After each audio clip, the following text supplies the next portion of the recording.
Donald Trump is panicking as Congress is trying to shut down his unlawful war against Iran on a bipartisan basis.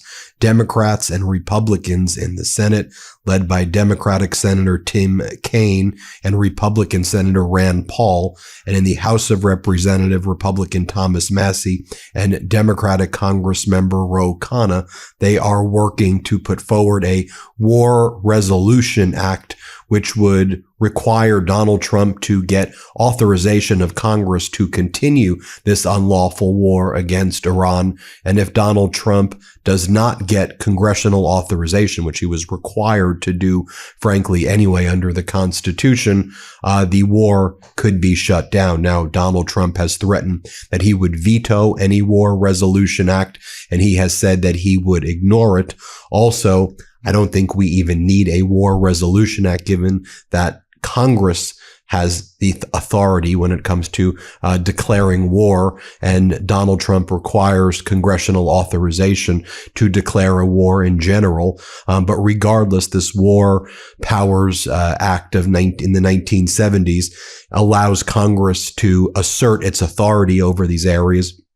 And that's precisely what these Democrats and Republicans are doing on a bipartisan basis. But Donald Trump is fighting it. Donald Trump has sent his MAGA Republican sycophants out there now to say this is not a war against Iran.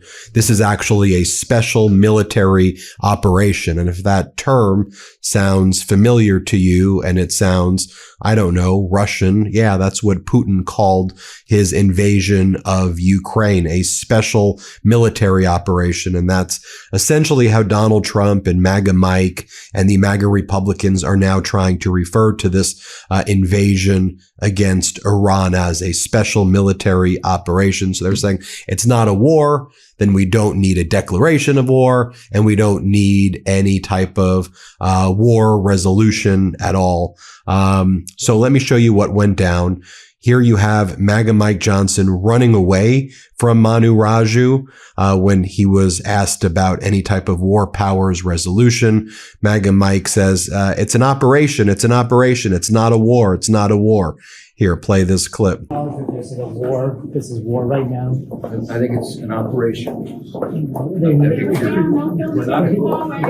The people, U.S. service members are getting killed right now. How can you say It's a dangerous operation and an important one. And we had to act because there was an imminent threat. But there's not a declaration of war. We'll see y'all tomorrow. Here you have MAGA Republican Senator Joni Ernst also saying, when Manu Raju was asking, well, why shouldn't Congress have voted to authorize this war in Iran? Why isn't that a Congress thing? And she goes, well, try to name for me any time Congress required where there was congressional authorization for war. And Manu Raju's like, Afghanistan and Iraq. They both had congressional authorization. She's like, oh, well, name me something else. I mean, those are the two recent wars that got congressional authorization. I want you to see what goes down here. Play this clip. So why shouldn't have Congress voted to authorize this war before it began, given that service members are losing their lives over this? Yes, and I take that very personally. Obviously, I've served. My daughter serves on active duty now. But I would love for anyone to name the last time Congress authorized operations or strikes in other countries. Iraq and Afghanistan. This is serious. We're just a few days in. So then the White House sent a letter purportedly under the War Powers Act, where they're asserting, it's within, 48 hours or 2 days of the war beginning, but they're saying it's not a war. And again, they're saying it is a special military operation. This was the letter sent by Trump to Congress, or whoever wrote it on Trump's behalf to Congress, probably Elbridge Colby or, someone on Marco Rubio's team. March 2nd, 2026. Here's what it said. Dear Mr. President, I write to apprise you of military action taken on February 28th against the government of the Islamic Republic of Iran. I have separately notified you of changes in the global posture of United States forces in the Middle East in response to threats emanating from the then ongoing tensions with Iran. As I previously communicated to Congress, Iran remains one of the largest, if not the largest, state sponsors of terrorism in the world. Despite the success of Operation Midnight Hammer, the Iranian regime continues to seek the means to possess and employ nuclear weapons. Its array of ballistic, cruise, anti-ship, and other missiles pose a direct threat and are attacking United States forces, commercial vessels, and civilians, as well as those of our allies and partners. Again, there's no mention here of war or the fact that there were imminent strikes. And here's how it's detailed further in this letter by Trump. Although the United States desires a quick and enduring peace, it is not possible at this time to know the full scope and duration of military operations that may be necessary. As such, United States forces remain postured to take further action as necessary and appropriate to address further threats. I directed the military action consistent with my responsibility to protect Americans and United States interests. I'm providing this report as part of my efforts to keep Congress fully informed, consistent with the War Powers Resolution. And again, he's trying to say that it's actually not a war. So here you have Mark Wayne Mullen, MAGA Republican senator, also trying to say, this is not a war. No war is taking place, but he says it's a war. So then they go, you just said it's a war. He's like, oh, I must have misspoke. That's not really a war. Here, play this clip. Are there measures being taken not to eliminate other possible alternatives to leadership? This is war, and we're taking out the threat. And if you're part of the threat, then you're a target. What we'd call not all the arrows, but going after the archers. You'll concede this is war. You'll concede this is war. We haven't declared war. They declared war on us, but we haven't. War. Secretary Hicks said Senator, we haven't declared. Just now, you said this is war. They've called it war. They've called it war. What I was saying. Okay, well, that was a misspoke. What I was saying that they've declared war on us, but war is ugly. It always has been ugly. But we're taking out a regime that's been trying to attack us for quite some time. But you're not conceding this is war. We have declared war. So if we haven't declared war, then I don't see that. The president hasn't asked us to declare war yet, but they have declared war on us. We're just simply fighting the threat that's been at our door for 47 years. I've already answered your question. Then you've got MAGA Mike Johnson over here saying that if you are trying to move forward a war powers motion to restrict Donald Trump's ability to engage in this unlawful war, you're a traitor, is basically what MAGA is saying. The idea that a few colleagues would try to move a war powers motion to the floor is dangerous. It plays into the hand of the enemy. So if you support the Constitution, Trump has ordered MAGA Mike and sycophants to say that means you support terrorists and you support Iran. That's what they're going with, right out of the playbook, right out of the neocon playbook that Donald Trump said, frankly, worse than the neocon, like way worse than the neocon playbook. The neocon playbook was bad. This is way worse. And Trump's whole campaign was like, we're against that. Like, y'all are that times 100. Anyway, play this clip. Is squarely within the law. He used his discretion and his authority and the intelligence that he had, exquisite as it was, as is demonstrated by its effectiveness, and he did what he should have done as a commander-in-chief. The idea that a few colleagues here would try to move a war powers motion and resolution to the floor right now is dangerous. Imagine a scenario where Congress would vote to tell the commander-in-chief that he was no longer allowed to complete this mission. That would be a very dangerous thing. You see that Iran is firing almost seemingly indiscriminately at targets. They're trying to intimidate America. They're trying to test our resolve. And the idea that there's some members of this legislative body that would play along with that plays right into the hands of the enemy. And I think it's shameful. I do believe we have the votes to defeat it. I certainly hope we do, because we have lots of troops, service members in harm's way right now. And the balance of this thing is hanging there. It's been very effective thus far. It needs to be completed. We don't need Congress getting in the way of that. More from MAGA Mike here. He's asked by the reporter, is there any indication of like plans? What happens when the war ends, MAGA Mike? Like, can you tell us what the hell is going on? MAGA Mike doesn't know. Let's play this clip. Is there any indication of plans? Representative Scalise said he heard one. Democrats say they're not hearing one. What happens when the war ends? What does that look like? And then what does the day after look like? Look, no one can yet determine with any degree of certainty how this will turn out. We have taken out in what appears to be top few layers of leaders and potential leaders who would take over there. It is time for the people of Iran to step up and seize this moment of opportunity for them, the one that they have long awaited, to have freedom there. We're encouraging that. We're hopeful for that. I think our NATO allies and our other allies around the world are watching with great anticipation and hope. I suspect that the entire world will reach out a hand of encouragement and assistance. If you've been listening to the show for a while, you already know how much I love Sol's out-of-office THC gummies and sparkling beverages, and now they've launched something new, mood gummies. Lately, I've been more mindful about how I want to feel, whether I'm socializing, winding down, or just decompressing after a long day. Instead of defaulting to a drink and hoping for the best, I've been reaching for Sol's new mood gummies.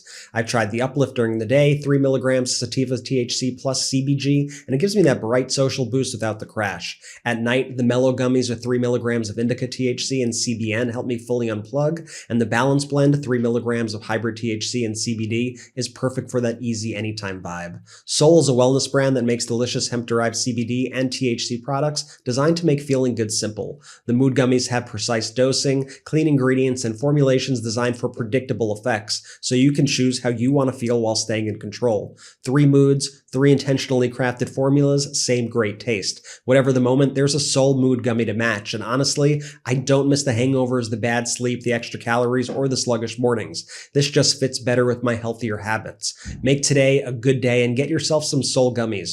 Right now, Sol is offering my audience 30% off your entire order. Go to getsol.com and use code Meidas. That's getsol.com, promo code Meidas for 30% off. MEIDAS.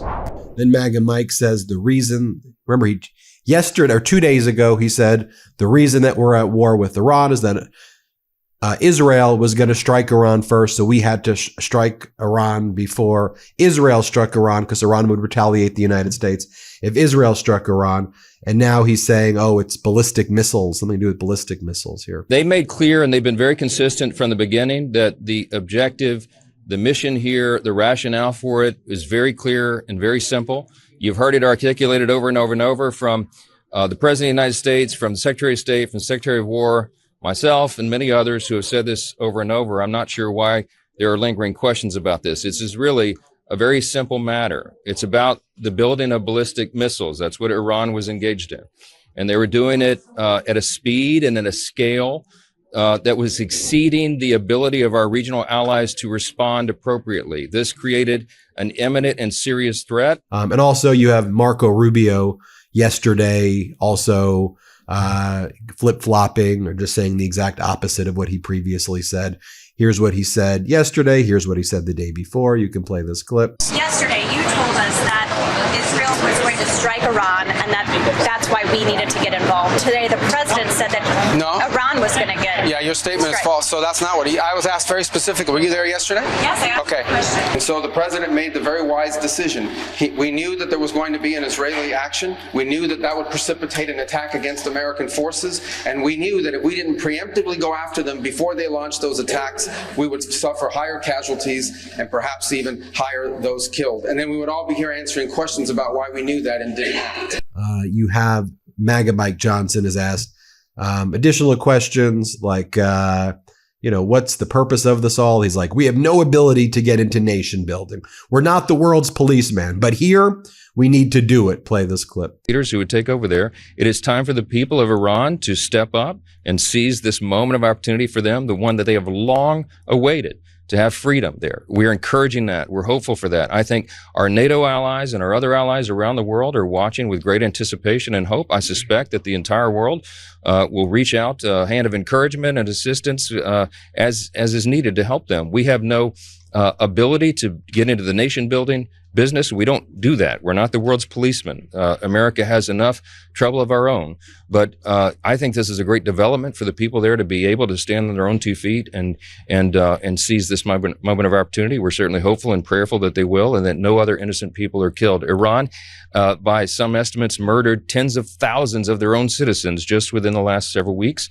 Those people are now deceased. They do not have the ability to do that. There's still dangerous folks there, but there's more good people. There's more people who desire desire to have freedom and liberty. And there are terrorists and tyrants in the world. I'm grateful for that. This is their moment to step up, and I hope they will. Then Lindsey Graham doesn't even really give a crap. Lindsey Graham is like, yeah, well, who cares if it's imminent? Just go to war with everybody. Here's what Lindsey Graham says. Play this clip. You know, in 1939, out of 35, I don't know if Hitler was an imminent threat, but I wish somebody would have dealt with him. Any regime that embraces a cult of death, that's killed Americans, vows to kill Americans in the future, trying to build a nuclear weapon even after Midnight Hammer, trying to build weapons to hit America is a imminent threat. And it doesn't have to be imminent to me, because you don't want it to be imminent. Right. The whole idea is for it not to be imminent, dumbass.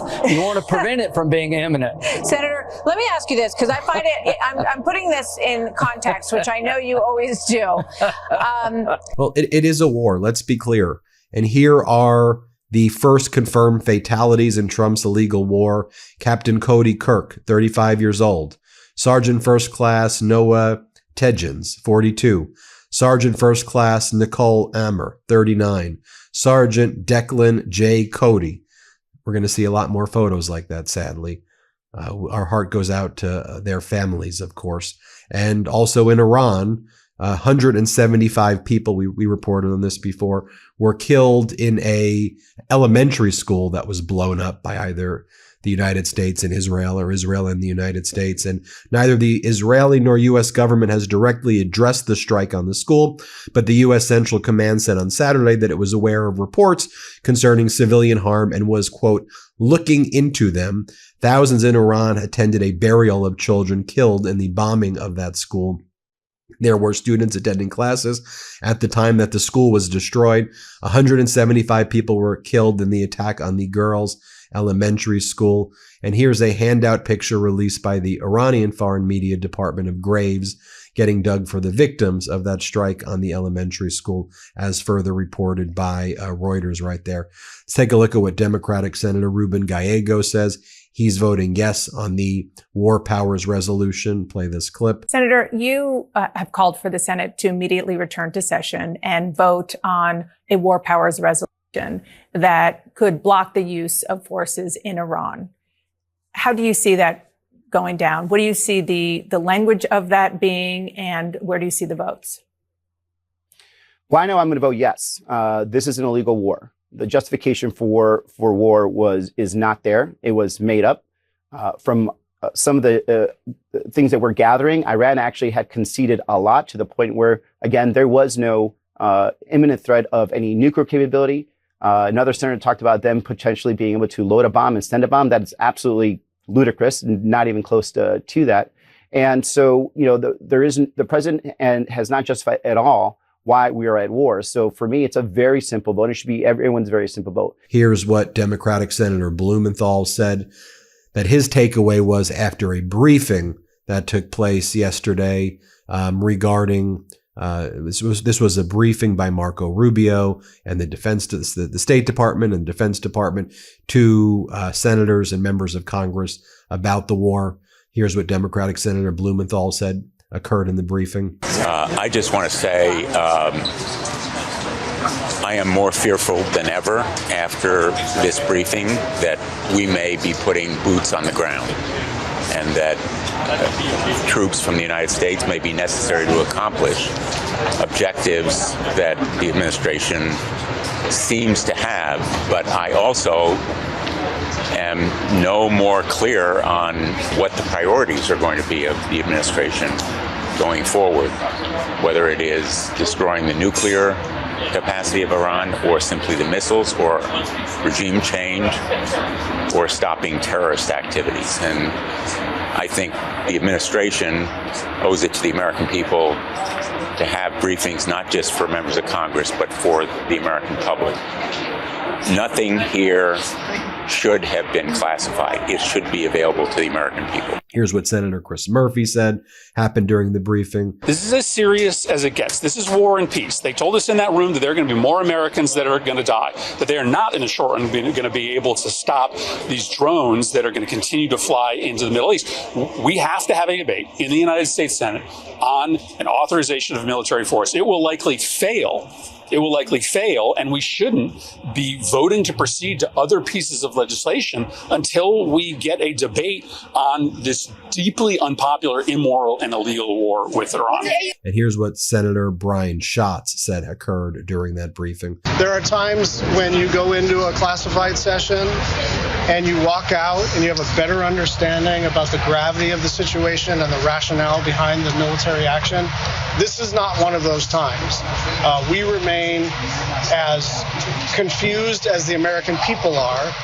They have had 3 or 4 or 5 justifications for this act of war over the last 4 or 5 days, and nothing in this classified session alleviated that confusion. I also should note that America conducted military operations in Ecuador yesterday. I know this isn't getting a lot of attention, but the U.S. conducted joint military operations with Ecuador against quote unquote designated terrorist organizations.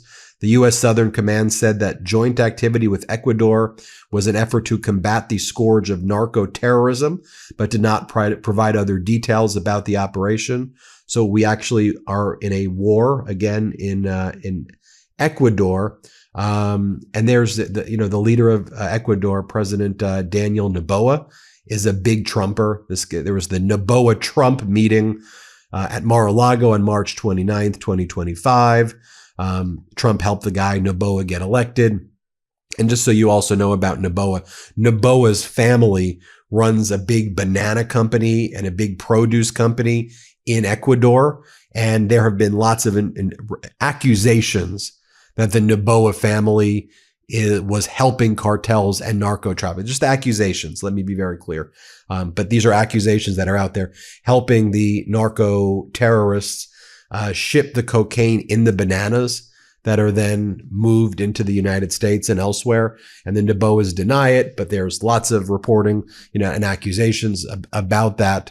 And so my query is Donald Trump helping Noboa and Noboa's family crack down on basically the competing cartels, because we know that Donald Trump actually supports narco trafficking, right? In Honduras, Donald Trump allowed Juan Orlando Hernandez, one of the biggest narco traffickers who worked with Chapo. Donald Trump pardoned the guy and let him out. So it makes sense that Donald Trump would be supporting a guy like Noboa, wealthy family, running this kind of, similar type of Trump regime version of it in Ecuador.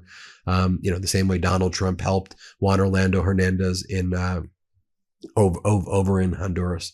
Well, there you have it, folks. We'll keep you posted every step of the way about what happens with this vote. So the War Powers Resolution vote occurs first in the United States Senate. Then it will take place in the House of Representatives. First, it takes place in the Senate on Wednesday. The vote in the House will take place on Thursday. And we'll keep you posted every step of the way of how Congress votes. Let us know what you think. Hit subscribe. Let's get to 7 million. Thanks for watching. Love this video? Support independent media and unlock exclusive content, ad-free videos, and custom emojis by becoming a paid member of our YouTube channel today. You can also gift memberships to others. Let's keep growing together.